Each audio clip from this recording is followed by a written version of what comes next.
चलिए दोस्तों, हम आज शुरू करते हैं हिंदी साहित्य के कुछ वस्तुनिष्ठ प्रश्न। हिंदी साहित्य के आरंभिक युग को आदिकाल के नाम से किसने अभिहित किया है?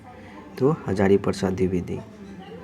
हिंदी साहित्य के आरंभिक युग को आदिकाल के नाम से किसने अभिहित किया है क्वेश्चन आएगा तो हम आंसर मारेंगे हजारी प्रसाद द्विवेदी। हिंदी का प्रथम कवि किसे माना गया है? तो हिंदी का प्रथम कवि सरहपाद को माना गया है। बीसल देवरासो के रचयिता का नाम लिखिए। तो इसके हो जाएगा नरपति नाल।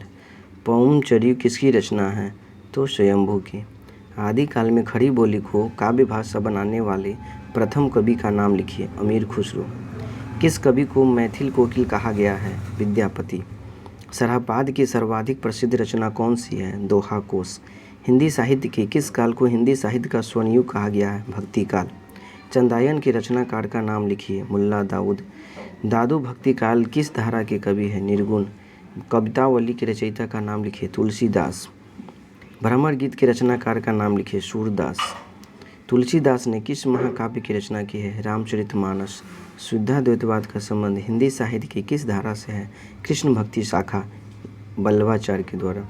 राम भक्ति काव्य पर किस दर्शन का प्रभाव पड़ा है? विशिष्टाद्वैतवाद, रामानुजाचार्य।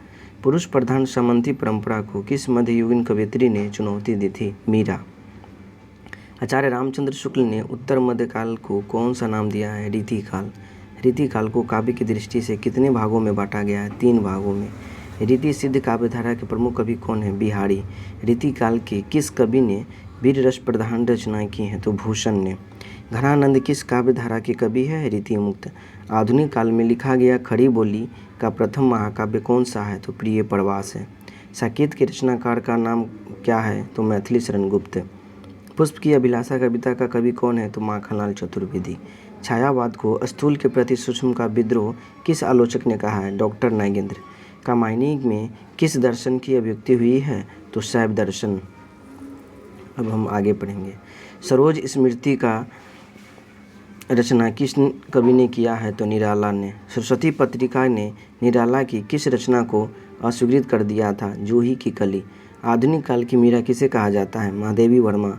सरस्वती के रचनाकार का नाम लिखिए। दिनकर रामधारी सिंह दिनकर। मधुशाला के रचनाकार का नाम क्या है? हरिवंश राय बच्चन।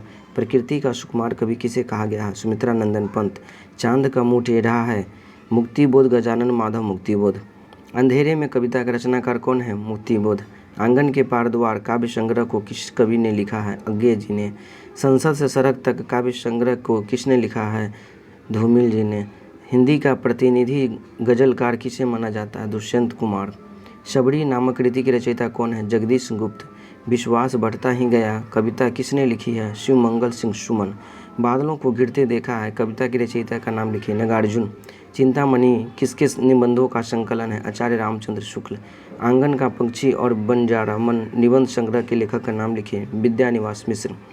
उसने कहा था कहानी के लेखक कौन थे? चंद्रधर शर्मा गुलेरी। मानसरोवर किसकी कहानियों का संग्रह है? प्रेमचंद। स्मृति की रेखाएं नामक संग्रह किसने लिखा है? महादेवी वर्मा। अंधेर नगरी नाटक का लेखक कौन है? भारतेंदु हरिश्चंद्र। एक और द्रोणाचार्य नाटक के लेखक का नाम लिखिए। शंकर शेष। जल टूटता हुआ उपन्यास किसने लिखा है? रामदास मिश्र। बेतवा बहती रही उपन्यास की लेखिका का नाम लिखिए। मैत्रेयी पुष्पा। दूसरी परंपरा की खोज किसकी रचना है? डॉक्टर नामवर सिंह। परमाल रासो के कवि का क्या नाम है? जगनिक। हिंदी साहित्य के आदिकाल को सिद्ध सामंत काल किसने कहा है? राहुल संकृत्यायन। आचार्य रामचंद्र शुक्ल ने हिंदी का प्रथम महाकाव्य किसे माना है? पृथ्वीराज रासो। हिंदी साहित्य का दूसरा इतिहास किसने लिखा है? बच्चन सिंह ने।